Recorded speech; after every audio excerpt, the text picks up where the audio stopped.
calon guru penggerak angkatan 11 dari Kabupaten Magelang, Jawa Tengah. Dengan saya, David Kurniawan dari SMK Muhammadiyah 2 Borobudur dan rekan saya, Devi Ratnawati dari SD Negeri Tempurejo 1 Tempuran.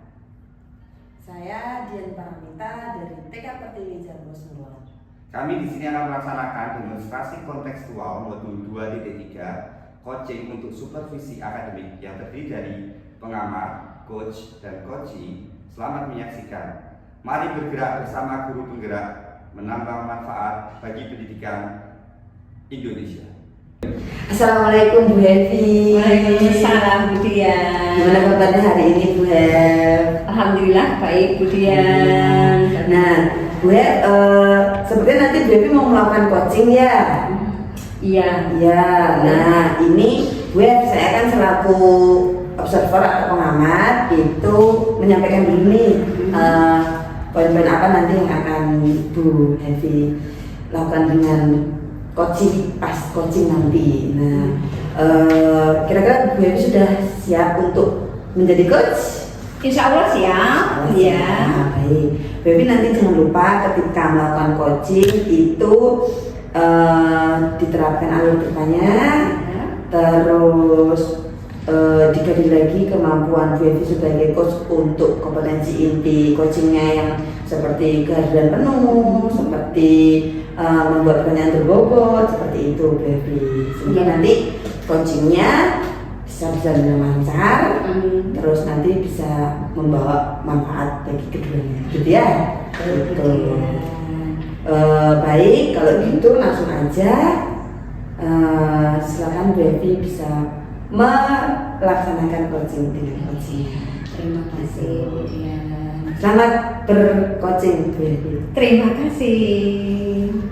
Assalamualaikum Pak David. Waalaikumsalam Bu Hevi. Apa kabarnya ini? Alhamdulillah baik Bu.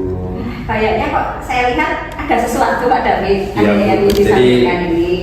Ada sesuatu yang gimana ya, ada benar-benar yang akan saya sampaikan pada Ibu ya. Jadi gimana menyampaikan, mungkin ini mengganggu waktu Ibu untuk istirahat juga. Tidak. Siapa tahu nanti dari perbincangan kita seperti ini ada solusi yang dapat diambil, bisa membantu lah sedikit. Ada apa sih Pak David? Jadi gini Bu, permasalahan yang beberapa hari ini saya hadapi di kelas saya, khususnya di TKRA itu, pembelajaran saya itu anak itu cenderung pasif Bu, dibandingkan teman-temannya. Jadi itu nggak semua sih, cuman saya amati di beberapa pertemuan ini di pembelajaran praktik khususnya di materi saya itu anak-anak cenderung pasif. Jadi dia itu kayak takut atau mungkin dia itu belum siap dengan materi yang saya ajarkan. Dia itu cuma dia melihat, tidak ikut temannya ketika praktikum seperti itu. Mungkin ada gimana ya dari Bu Hevi solusi tentang permasalahan yang saya hadapi di pembelajaran saya. Terus perasaan Pak David bagaimana saat melihat murid Anda kok pasif di situ? Ya saya kemarin gini, kenapa ya dengan metode pembelajaran saya yang saya lakukan, apakah ini tidak sesuai atau mungkin saya terlalu cepat dalam menyampaikan materi saya, atau mungkin materi ini terlalu sulit untuk beberapa peserta didik untuk kesiapan melaksanakan praktikum, mungkin itu. Itu yang menjadi ibaratnya penyebab mungkin Pak. Iya. Dari situ. Nah di sini Pak David mengamati apakah setiap materi itu seperti itu? Tidak Bu, hanya di tujuan pembelajaran ini saja. Baru di tujuan pembelajaran ini tuh ada beberapa anak, jadi dari 32 mungkin sekitar 6 anak itu yang masih pasif gitu Bu. Jadi dia cenderung hanya melihat saja, tidak mau melakukan praktik kayak gitu Bu. Terus apa yang Pak David lakukan saat melihat murid Anda seperti itu Pak? Jadi kan dari kemarin saya tuh masih observasi dulu. Saya belum melakukan apa-apa sih, cuma masih melihat saja dulu. Ke depan mungkin saya akan menanyakan secara individu bagaimana atau sejauh mana pembelajaran saya itu siap dilakukan itu. Mungkin saya akan menanyakan pribadi apakah metode pembelajaran saya itu belum tepat atau mungkin tidak cocok dengan karakteristik masing-masing peserta didik, mungkin seperti itu. Atau mungkin apakah Pak Dwi kira-kira menemukan faktor-faktor lain yang menyebabkan murid Anda itu seperti itu? Mungkin faktor ya ini, saya mungkin gaya belajar Bu ya, mungkin dari itu saya akan menanyakan lagi cocok di mana gaya belajar mereka, tentang apakah dia visual atau dia kinestetik seperti itu. Mungkin saya akan pertimbangkan itu lagi dalam menyusun modul ajar saya. Oh begitu, berarti nanti berhubungan dengan modul ajar. Apakah Pak David ada dalam arti di sini rencana untuk melakukan kolaborasi?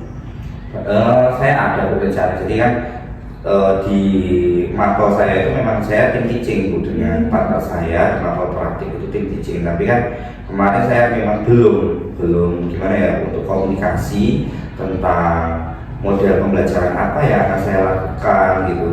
Saya mungkin kan dengan tim saya kan mungkin akan sama gitu, tapi saya belum memberikan kesempatan bagi tim teaching saya untuk mungkin cocoknya ini loh Pak gitu. Jadi masih belum ada masukan dari tim teaching saya. Harapannya mungkin dari tadi Bu Hevi sudah matur tentang kolaborasi, mungkin dari itu nanti akan ketemu titik temu tentang apa toh yang perlu akan kita laksanakan, mungkin seperti itu, baiknya seperti apa gitu.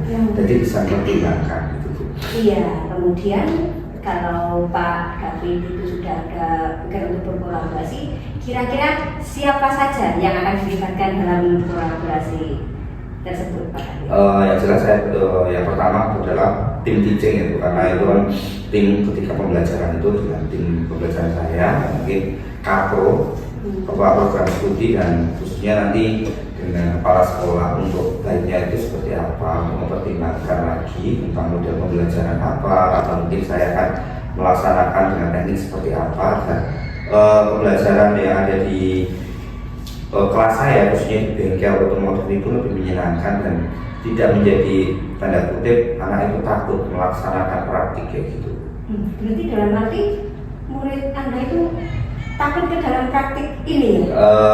Takutnya itu bukan dalam takut gimana, tapi takut melakukan praktik dengan apa yang akan diperhatikan. Mungkin dia takut karena ini materinya tentang listrik, dia kan memegang, mungkin takut kesetrum, takut dengan sesuatu yang nanti dengan sengatan, tegangan. Jadi mungkin itu Bu yang menjadi faktor.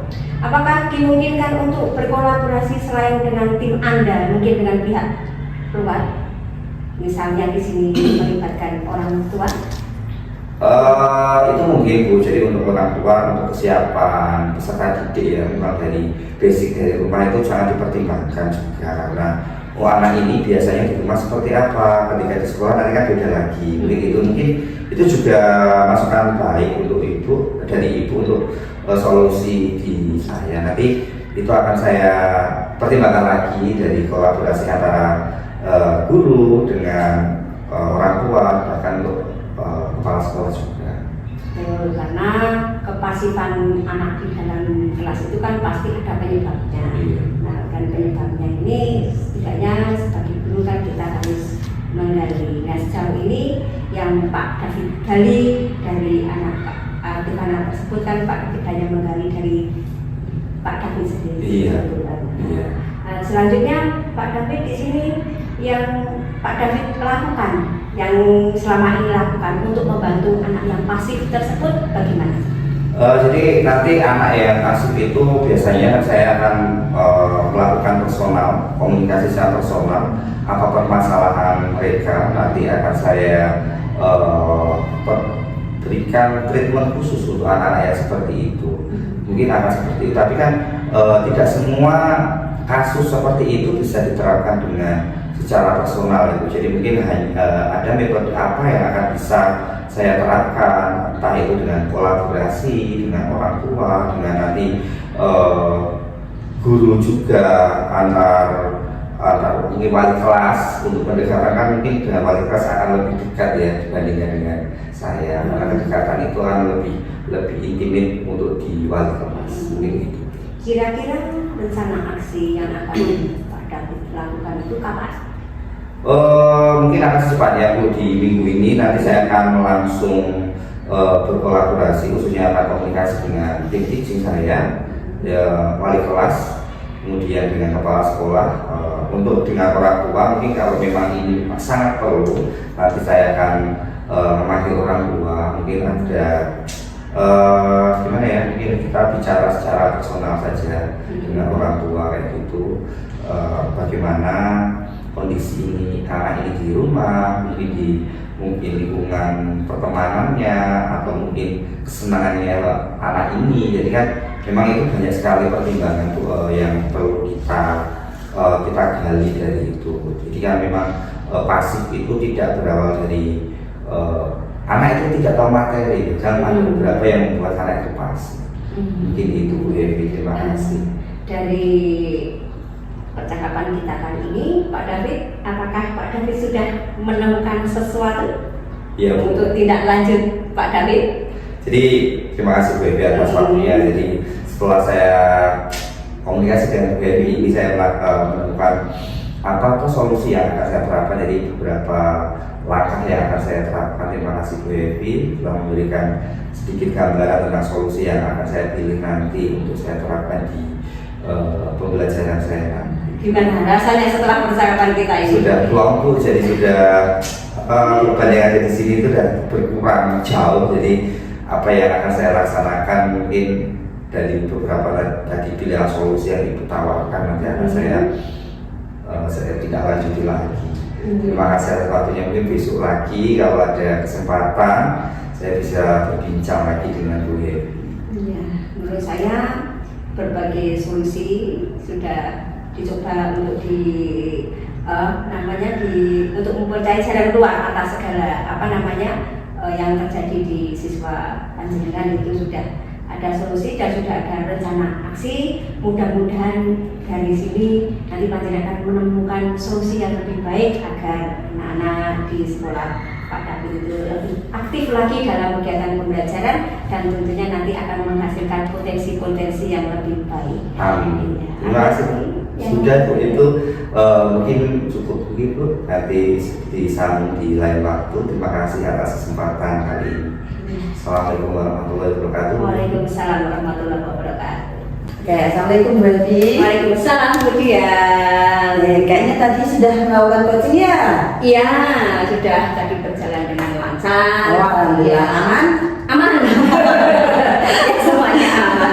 Gimana? Jadi Bu Evi sendiri, kira-kira keterampilan Bu Evi sudah terpenuhi atau belum, tercapai atau belum?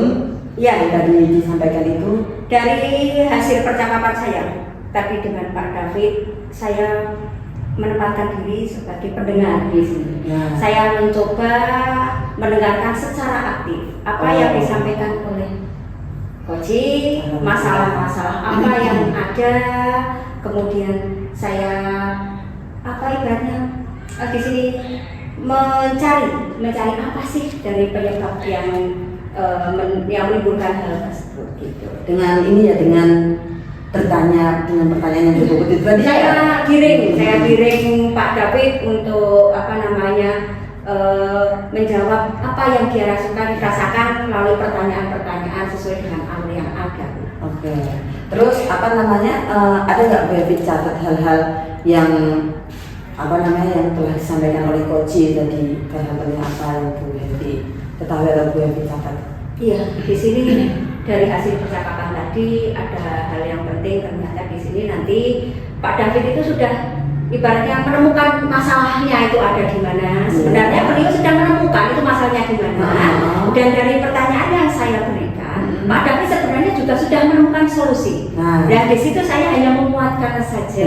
Jadi sebenarnya Pak David sudah tahu masalahnya apa dan solusinya ternyata sudah ada di situ. Dan dia sudah ibaratnya Pak David sudah menemukan tidak lanjut apa yang akan dia lakukan gitu. Iya. Karena kan salah satu tujuan dari coaching itu Bu Evi memancing coach untuk bisa mengeluarkan ide-ide segar ya Bu Evi, ya. Betul. Mungkin sebelum kunci tadi mungkin Pak David kan masih dalam arti apa namanya di sini masih ragu apakah solusi yang diambil itu betul atau tidak. Ternyata setelah melalui diskusi itu tadi Pak David sudah bisa mengetahui masalahnya apa, kemudian solusinya ternyata apa, dan dia sudah merencanakan tindak lanjutnya tadi. Alhamdulillah kalau gitu. Oke, terakhir nih Bu Evi, kira-kira ada nggak sih kompetensi yang lain yang mau Bu Evi kembangkan melalui coaching ini? Di sini saya akan berusaha lagi meningkatkan kemampuan untuk mendengarkan, menggali potensi-potensi yang ada. Oke, baik. Ya, semoga nanti kedepannya Bu Evi bisa lebih hebat lagi untuk memposisikan diri jadi coach. Nah, supaya lebih terfasilitasi teman-teman yang sedang pengen coaching sama Bu Evi. Kayak gitu ya. Oke. Baik, mungkin begitu aja Bu Evi. Sampai ketemu di lain waktu. Sehat selalu. Assalamualaikum warahmatullahi wabarakatuh. Waalaikumsalam warahmatullahi wabarakatuh.